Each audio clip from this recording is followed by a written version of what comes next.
us apart. And so, Sophie's telling it all. Sophie is spilling the beans.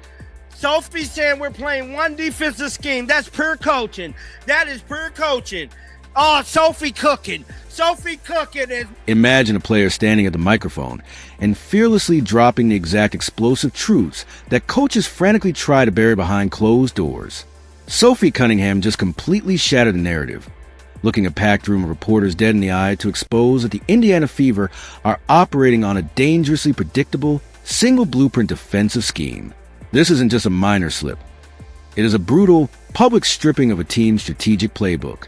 By weaponizing complete transparency, she effectively put the entire league on notice, blowing the lid off the locker room and forcing a raw, high-stakes reality check that leaves coaching staff with absolutely nowhere to hide. Kelsey Mitchell speaking about today. So we finna listen to Kelsey Mitchell. We were talking to Sophie about just the level of frustration with the group right now. You guys had a meeting yesterday. Oh, yeah. How would you assess where the mood Kelsey is at with the team and how you guys move on from those two losses? How y'all know we had a meeting? Sophie told us. Let that reality hit you like a brick. Relying on a single, solitary defensive scheme in a league brimming with world-class, elite talent isn't a strategy. It is a competitive death sentence. Operating at this level with zero adaptability isn't just an oversight. It is a flat-out confession of tactical bankruptcy. This explosive revelation does not just derail a standard post-game press conference. It completely blows open the floodgates, signaling a massive, high-stakes unraveling that exposes a fundamentally broken system and forces an aggressive reevaluation of the team's entire leadership structure. the motivation. What is the level of frustration, if at all, with the team right now? Yeah, you know, it's we have all the pieces, and now you just got to put the puzzle together. And I think that each year has growing pains, and we're in that right now. Like I said, we have all the pieces we need, but it's owning your role, knowing your role, and also just like being tough. We're just too soft. To fully grasp the magnitude of this collapse, you have to look at the pressure cooker of the immediate backstory. The Fever had just dropped 2 straight games, sliding right back to a dead-even .500 record, when Kelsey Mitchell was thrown to the Wolves, forced to field razor-sharp, tense questions about a secretive, emergency team meeting that had gone down just 24 hours prior. This wasn't just a tough week. It was a boiling point, and the timing alone tells you everything about the fractured, toxic energy suffocating that locker room as a desperate squad watched their momentum completely disintegrate in real time. Sorry. Something that's hurting us right now is we're only playing one defensive scheme, and in this league, it's too good. You can't. And here is the cold, hard reality of professional basketball. You do not, under any circumstances, hijack 2 full hours for a massive, high-stakes meeting right before practice if things are running smoothly. When a franchise is clicking, you watch a few minutes of film, refine the blueprint, and hit the court. A grueling, closed-door marathon like that is pure, unadulterated damage control. A desperate, emergency effort to patch a sinking ship and confront deep-seated internal chaos before the entire season spirals completely out of control. 3 people can execute, but if those other 2 players can't, it's a breakdown on defense. And so 1 through 5. Oh, man. Sophie said it's 3 players that can't execute basketball schemes. Sophie Cunningham is telling it. Y'all understand. She said it's 3 to 2 players. So that means that these are players that's on the team, possibly starters that cannot do basketball schemes. When a reporter inevitably drops a hammer with a ruthless question about how exactly you survive back-to-back, ugly losses, the raw, unfiltered truth is never the hollow corporate PR script that the front office desperately wants captured on camera. At this elite level, players are completely done protecting a failing system, and that tension creates a volatile flashpoint where polished media training gives way to pure survival instinct. The standard, safe platitudes are entirely thrown out the window, replaced instead by a brutal, high-stakes honesty that lays bare the massive fractures tearing to the organization's foundation. Do this kind of meeting, getting you guys to do certain things you need to do? Yeah, I mean, no one wants to have these meetings, but every team has them. Everyone has trials. Everyone has shortcomings, and I'm just thankful ours is at the beginning of the season and not during, September, October. But I don't even know what Sophie's we didn't even watch spilling them. the That tells you how bad it is. And beans. normally she's watching every second of it, and so we wanted to flush that one. Everyone knew it was bad. We all kind of watched it on our own, and it's just not acceptable. We're too good to be playing like that. Have you seen positives defensively in practice, like, and it just not translating to games, or is it kind of just everything? You know, I think that we found a scheme that worked, but once you do it 2 or 3 games, people are going to pick that apart. Here is where the narrative completely fractures and the real crisis is laid bare.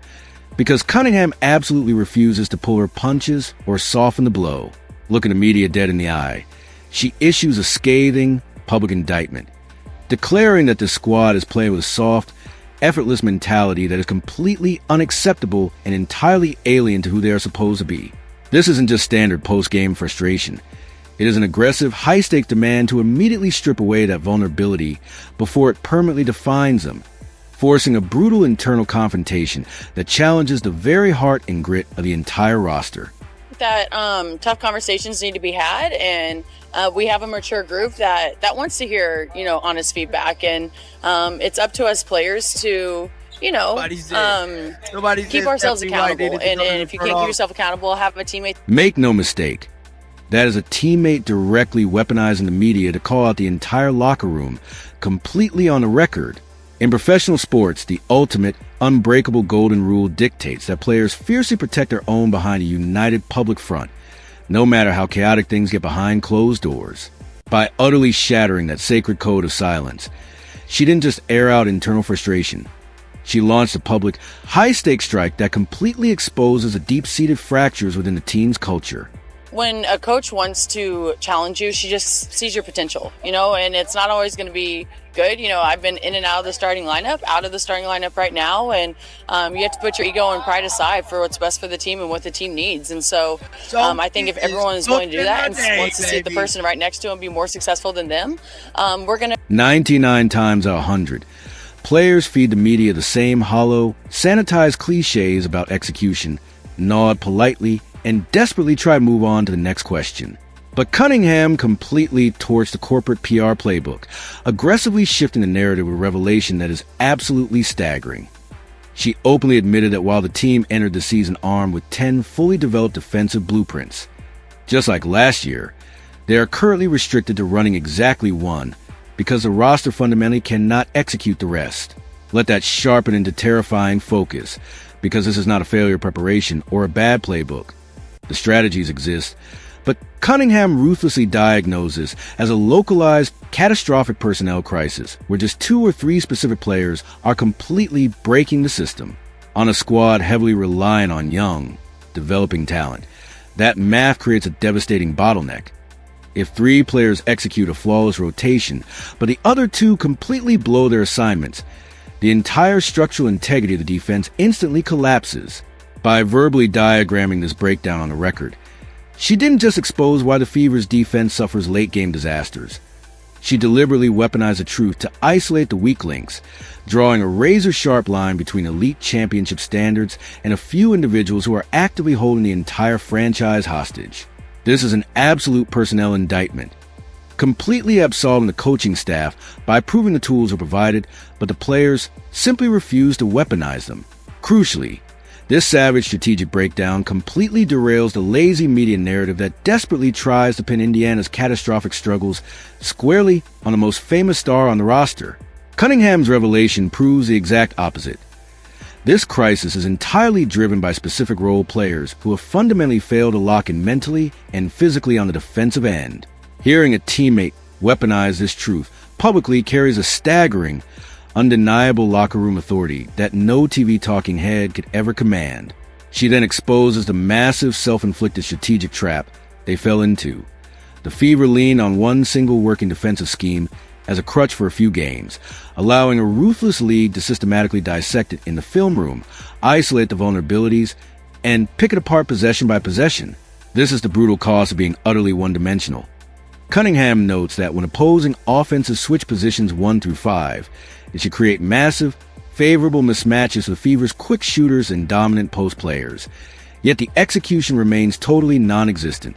That glaring, tragic gap between having the necessary talent on the roster and actually deploying them effectively on the floor defines their entire season, prompting Cunningham to pivot into pure, undeniable leadership language by demanding players check their egos, maintain brutal self-accountability, and lean on trusted teammates when they cannot hold themselves to the elite standard required to survive.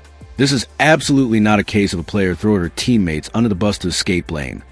Cunningham has been remarkably candid and transparent about her own precarious situation, openly acknowledging her flaws while bouncing in and out of the starting lineup and battling for consistent minutes. When someone actively in the trenches, rather than an untouchable superstar on a pedestal, is willing to stamp her own name on that harsh criticism, the message lands with undeniable, heavy authority inside the locker room. Ultimately, Cunningham delivered what will arguably stand as the most brutally honest, unfiltered post-game breakdown of the entire WNBA season, executing a masterclass in transparency that confirmed a grueling,